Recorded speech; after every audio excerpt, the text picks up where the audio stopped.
The Shape of Water is a film of many awards, including 13 Academy nominations, of which it won Best Production Design, Best Original Score, Best Director, and most notably, Best Picture. However, as time has moved forward, it's felt more and more like the film is being forgotten, and since its win, I've seen it unfairly depicted or remembered as the woman fucks a fishman movie, when in reality, it is one of the most romantic and beautiful movies ever created, in my opinion. For a start, it's a Guillermo del Toro movie that actually happened, which is a feat in and of itself. It was inspired by Creature from the Black Lagoon, one of del Toro's favourite movies from childhood, and the film actually came about because he wanted to remake the 1954 classic but put a spin on it and have the creature get with a female lead in the end, though the pitch was rejected. But I'm glad that it was, because that led us to here. So to get to the actual film, the first thing of note to me is the time period. The time period is important because it's a film with a universal message, universal ideas, ones of accepting and loving those not like ourselves rather than fearing and subjecting them to whatever we deem necessary. Guillermo del Toro said, "The movie is a movie about our problems today and about demonizing the other and about fearing or hating the other, and how that is a much more destructive position than learning to love and understand." I thought, well, if we do it about today, it becomes too topical about the news. We get in the news and social media and blah blah blah, but if I say Once Upon a Time in 1962, it becomes a fairy tale for troubled times. People can lower their guard a little bit more and listen to the story and listen to the characters and talk about the issues rather than the circumstances of the issues, which I think is such a beautiful summary of where the film's virtues come from. People look back on the 60s as such an idealized time in America. It's when the American dream was alive and real, when people loved and cared more, when neighborhoods felt like real communities, when you knew your neighbor, loved thy neighbor. But much like all fairy tales, it's both not true and ultimately the story is much more sinister than we collectively remember. The setting is so poignant because yes, it distances itself from a modern context so people don't get so in their own heads about current affairs, but also because the time frame was one where this story is also incredibly relevant.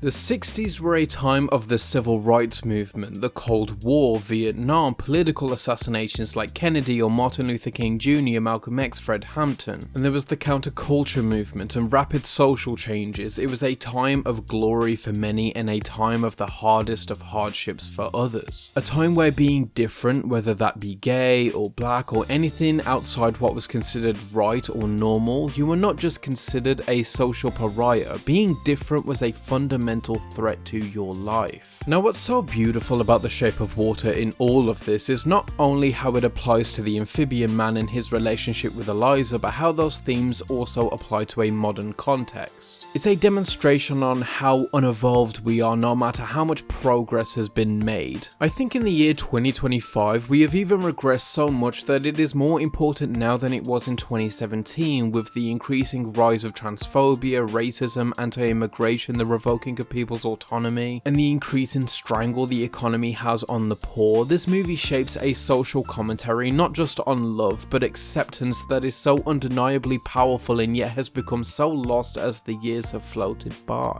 And to further understand the film, you have to look at the aesthetic. The film has a heavy blue and melancholic colour palette, which at first comes off as cold, comes across as somber, and yeah, well, melancholic, but the blues represent something more. Of course, water, but also something still, something calm, and then there's the muted and earthier tones that remind us of nature, of something real, grass and dirt. Eliza's apartment walls are actually decorated by the iconic The Great Wave, though it may be hard to tell. Her home is designed so retro-futuristically, it almost feels like her own little fish tank. Then putting this in contrast to the lab where she works that has this strong and industrial aesthetic, a brutalist form of greys and concrete. There's the greens that are grimy and feel like an unclean tank. The aesthetic of this movie is just so important to understanding it because it's a mood piece that is not only communicating on the surface of the script, on the underbelly of its text, but also at face value with its colour and design. But to get into the narrative a bit more, we start with our protagonist Eliza, played beautifully by the wonderful Sally Hawkins. This part was actually written for Sally Hawkins and she is pitch perfect for it. Eliza Eliza is mostly alone, not exactly sad or an outward social outcast, but just kind of in her own space, not really fitting in, but not really standing out either. This is notable because of her first real meeting with the amphibian man. There's a curiosity, sure, but there's a familiarity with his position. There's an instant empathy as well as sympathy, and that empathy, that relatability between them is the foundation of their relationship. Now, when she first visits Giles, they see a scene from The Little Colonel on TV where two characters played by Bill Robinson and a young Shirley Temple are interacting through dance. And Eliza is so obviously full of wonder when seeing this on the TV, even to the point of the dance taking her over as she leaves. It tells us that dance to her is a magical way to show love and respect, an honest form of communication, and with Eliza being mute, her collecting all of these wonderful non-verbal avenues of showing her thoughts and feelings is important.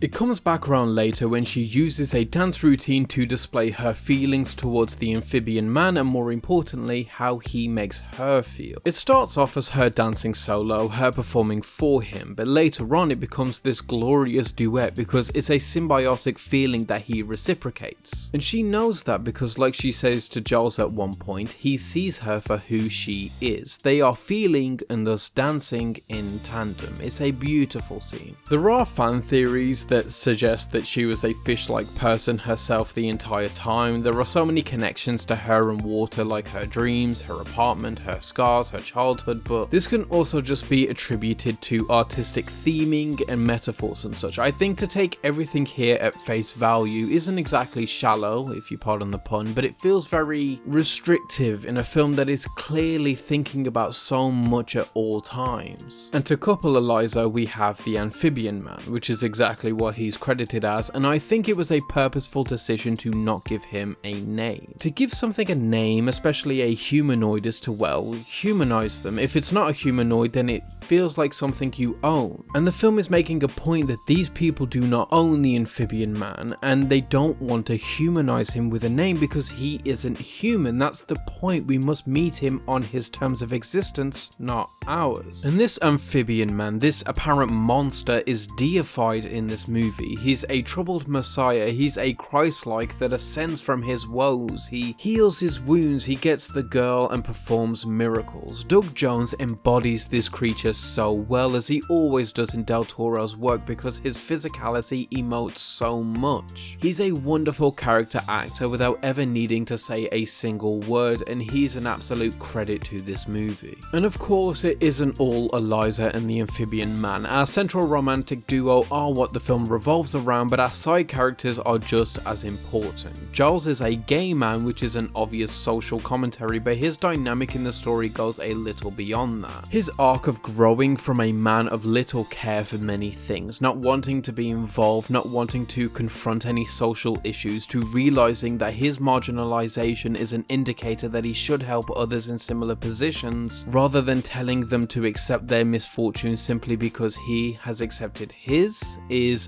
wonderful. It's a very moving character arc, and to go along with this, we have Zelda, a woman who talks enough for both her and Eliza, but is probably her most earnest friend. She's a black woman, another obvious commentary when thinking of the civil rights movement, but with the added bonus of being a woman too. She was greatly at a disadvantage at the time, and a greater disadvantage than all the human characters, period. And thus she was the first on board with helping Eliza. She understood and was the first to help whenever she needed it, the first to not judge when Eliza needed someone to understand. But then there's someone a little more complicated. Dr. Robert Hostetler, also known as Dimitri. He's an undercover scientist for the Russian government, working as an American scientist on this project. At first, his interests are purely scientific with secret patriotic means. But the further into this he goes, the more he learns and sees. He becomes more compassionate, virtuous. He goes from a spy trying to study to trying to save the creature, and when both the Americans and Soviets want the amphibian alien man dead, he turns on them both to help Eliza. His compassion, his acceptance and appreciation for the creature is stronger than his prejudices and faux patriotism, stronger than his fear of consequences. He's a strong character that is layered and confused and is largely under-discussed when people look back on this film. And since its arrival, people have likened this movie to other stories, namely Beauty and the Beast, but this movie has a different idea of love than the story of Belle and the Beast. Because love isn't transformation, love doesn't end in becoming perfect to a societal norm, love is acceptance, it's staying the same and that being enough. The title, The Shape of Water, is representative of that because there is no true shape of water. Water is the shape of whatever space it inhabits. It is shapeless, it is unbiased, and it fills whatever obscure shapes and craters you may think you're made of. It fills you and wraps around you, can consume you, drown and warm you, and that's exactly